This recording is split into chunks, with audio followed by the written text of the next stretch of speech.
Shalom. I'm going to talk today about conspiracy, the conspiracy against God's children, God's chosen ones.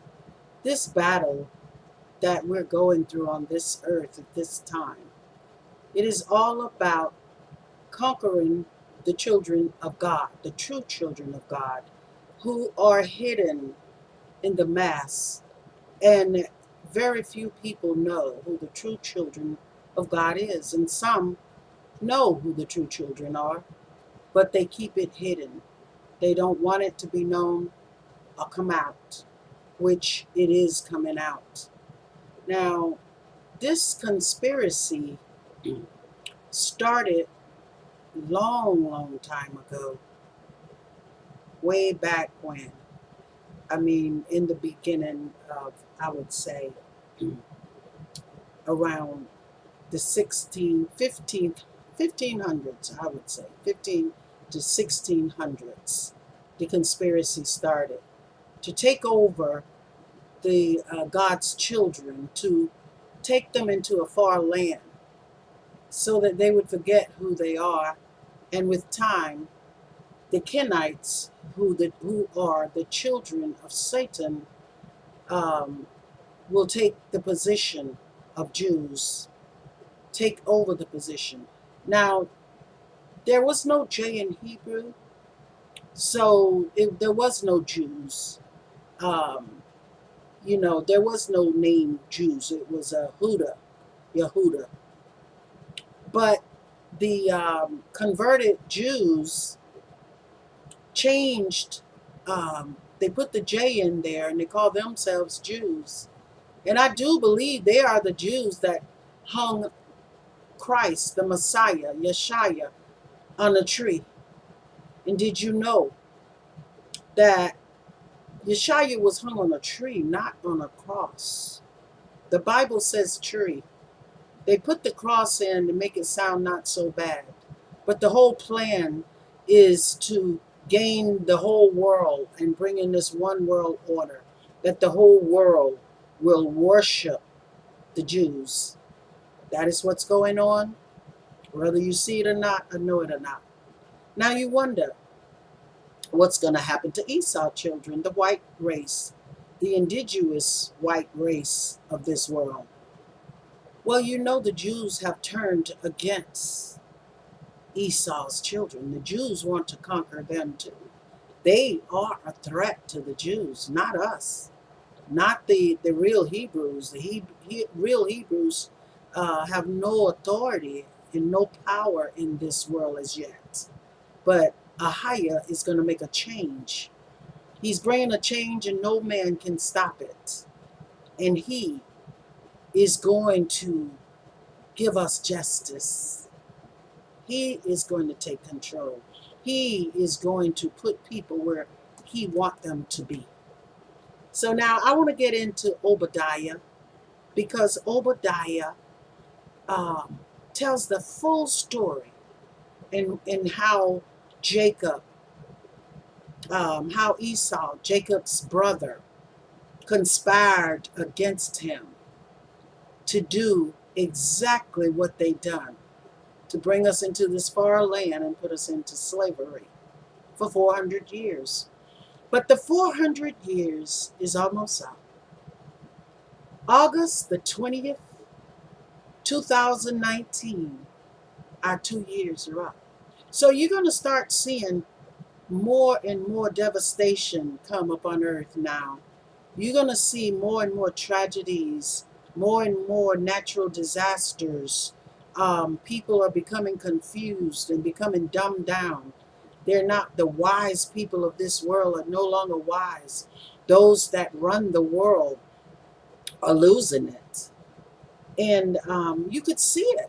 You could see it every day. You watch CNN or any newscast. You see what our government is doing. You see what governments are doing all around the world. But those that are in control, those are the ones you must keep your eyes on. Those that run things. So Obadiah, and there's only one chapter in Obadiah. The vision of Obadiah. Thus saith Ahiah God concerning Edom. We have heard a report from Ahiah, and a messenger has been sent among the nations, saying, Arise, let us rise up against her for battle. Now they're talking about rise up against Israel, against the people of Israel, the true people of Israel. Not those who say they are Jews but are not, but the synagogue of Satan. And that is in Revelation. Revelation 2:9 and Revelation 3:9, if you want to read about it. Verse 2. Behold, I will make you small among the nations. You shall be greatly despised. Now, understand this. What God, Obadiah, is written down because God asked him to write it. And he's talking about Edom. Up in verse 1, it says, Thus saith Ahiah God concerning Edom. So keep the subject in mind. 2, I'm going to start again on verse 2. Behold, I will make you small among the nations. You shall be greatly despised. The pride of your heart has deceived you. We're talking about the Edomites. You know who they are. They're the Europeans. They're proudful people because they have conquered the whole world. They have devoured all of Africa and all over the world that are not of color, people of color. They have defeated them and they have enslaved them, and they are truly the real terrorists. Now, you might think, terror, terrorism, it's so horrible what these terrorists are doing. But they never thought about what they did to us. And the Bible says they don't even feel guilty. They don't even feel like they owe us a thing. They are just angry because we are coming out of slavery in our minds. We're getting to know who our true enemies are. Because if you don't know your enemy, who your enemies are, you will never succeed. You will never come out of this tragedy of 400 years slavery. After they finished the physical slavery, they put us in a system slavery, and they're still killing us, shooting our children down dead on the streets, and they say it's okay, and the cop is okay to go free. And we're the only race of people that they're doing this bad because we are special. We are God's children. Wake up. And not just my people wake up. All people wake up so you could understand prophecy and see what is about to occur. You who dwell in the cliffs of the rock, that's Europe, whose habitation is high. You who say in your heart, who will bring me down to the ground? Because they're so prideful. The best army, America always brag about its capabilities. They have the best army. They're the richest. But slavery made the whole world rich. The whole world became rich off the backs of black Americans, black slaves. The whole world became rich. And we will talk about that in another video. Let's continue. 4. Though you ascend as high as the eagle, and though you set your nest among the stars, because you're so great, you're so powerful, you're so rich. From there I will bring you down, says Ahiah. If thieves had come to you, if robbers by night, oh, how you will be cut off. Would you not have stolen till they had enough? If grapes gatherers had come to you, would you not have left some gleamings, meaning some of the crop, not take it all, leave a little on the ground for the poor to get? those that can't afford to buy food. They call it gleaning, where they left parts of corn, peas, whatever the crops are that they are picking. They leave some for the poor. 6. Oh, how Esau shall be searched out. Oh, how Esau shall be searched out. And we're talking about Edom. Edom is Europe. How this hidden treasures shall be sought after. Now understand this. Yes, Edom is Europe, but you also have the seed of Satan who's among them. The seed of Satan is among the Europeans. And the Europeans have not a clue that these people, these Jews, are the seed of Satan. Yes, genealogy. I don't mean they just evil. No, they carry his genes. 7. All the men in your confederacy shall force you to the border.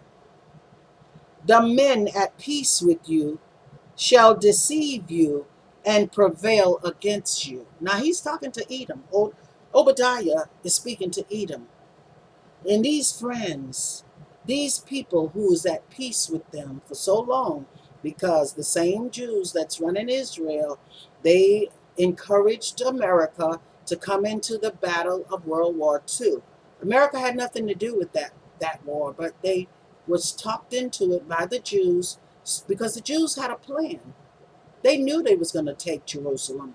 They knew that they was going to occupy that land and run those people, those Palestinians away. But it all had to been done in time.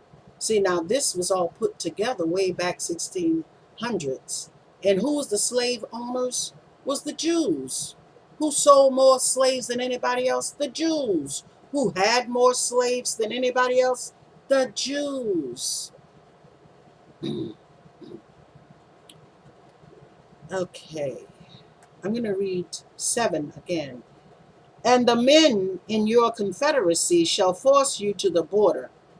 The men at peace with you shall deceive you and prevail against you. Those who eat your bread shall lay a trap for you. No one is aware of it. Did you hear that? No one is aware of it.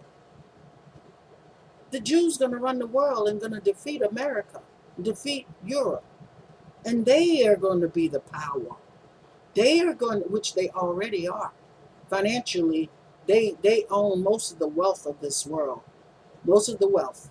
The 5 largest banks are owned by the Jews. The Jews are defeating their so-called, peaceful friends, which is America and Europe. Oh no, they have a plan to defeat you, America, and to defeat you, Europe. And they are going to become the superpower. Be careful, Esau. 8. Will I not in that day, says Ahiah, even destroy the wise men from Edom, and understanding from the mountains of Esau? And then your mighty men, O Teman, shall be dismayed. Your mighty men are going to be shocked because they didn't see it coming. To the end that everyone from the mountains of Esau may be cut off by slaughter. Cut off by slaughter. Esau, wake up.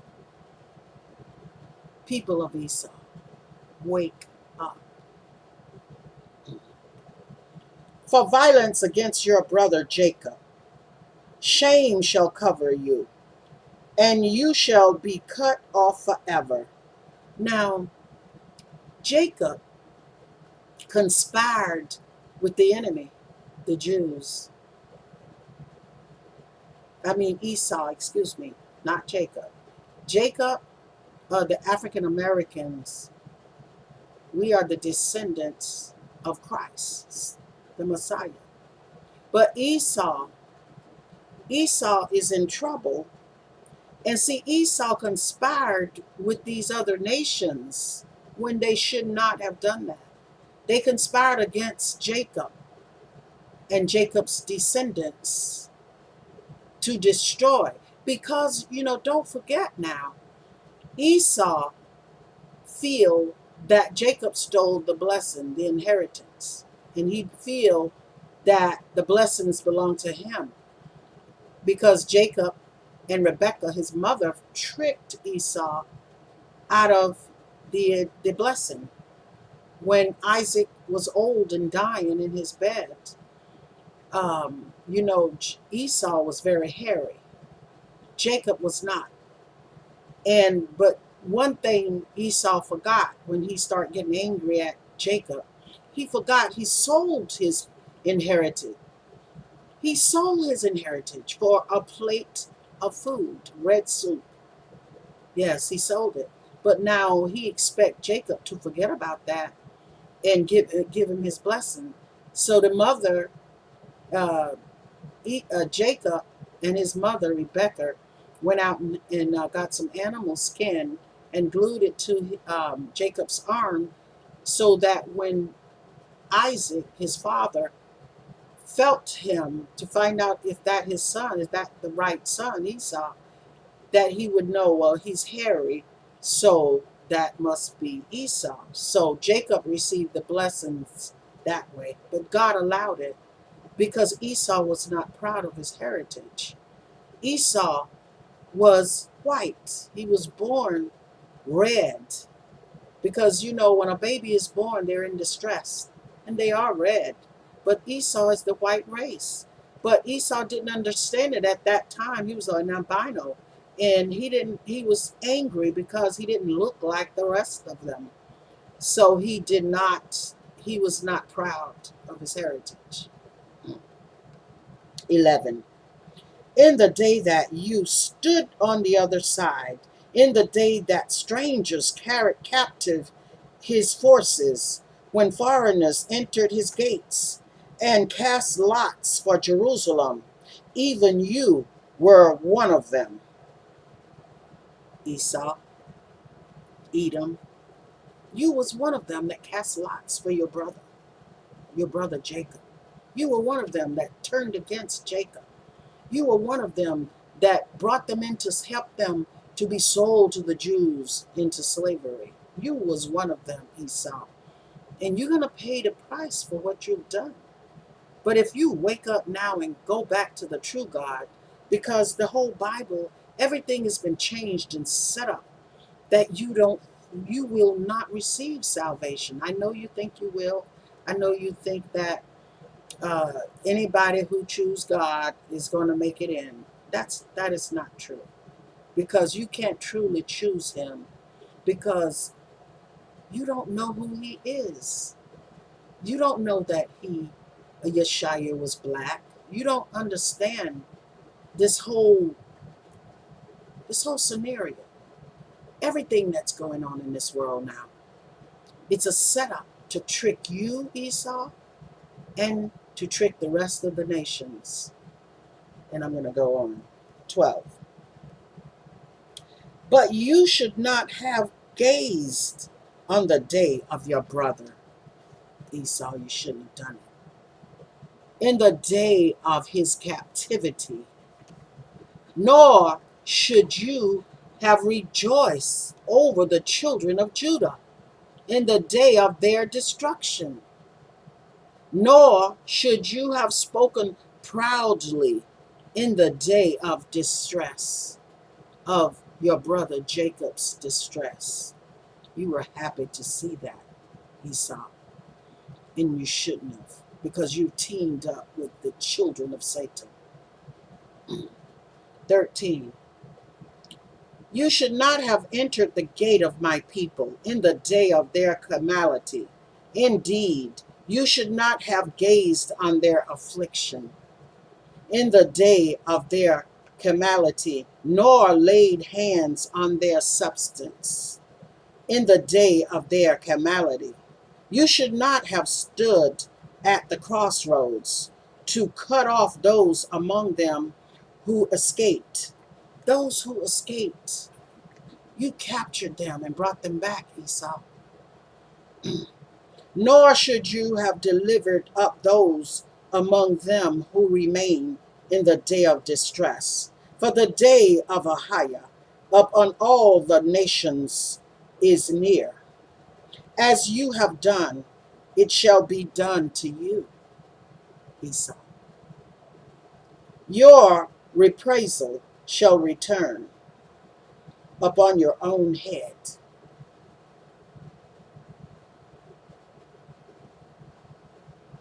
Your reprisal shall return upon your own head.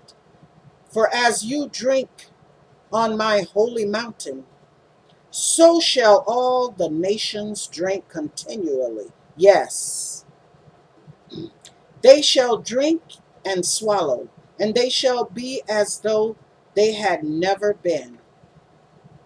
But the Mount Zion, there shall be deliverance, and there shall be holiness. The house of Jacob shall possess their possessions. The house of Jacob shall be a fire, and the house of Joseph a flame. But the house of Esau shall be stubble. They shall kindle them and devour them, and no survivor shall remain of the house of Esau. For the Lord has spoken. The south shall possess the mountains of Esau, and the lowland shall possess Palestina. They shall possess the fields of Ephraim, and the fields of Samaria, and Benjamin shall possess Galilee, and the captives of this host of the children of Israel shall possess the land of the Canaanites, as far as Zarephath,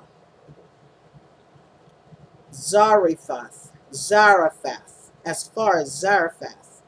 The captives of Jerusalem, who are Sephard, shall possess the cities of south. Then saviors shall come to Mount Zion to judge the mountains of Esau, and the kingdom shall be Ahiah's. The kingdom belongs to God. And, I'm smiling because the end is close and our time is not long when we are no longer shot down in the streets like dogs, when we will no longer be the tail, but we will be the head, when we will no longer be sorrowful and angry and mad and sad. We will no longer be that. We will be joyful and happy. So I'm telling you, Esau, try to make amends. And Jacob, which is the 12 tribes of Israel, get ready, because our time is near. And I want to say shalom, and may Ahiah bless you mightily.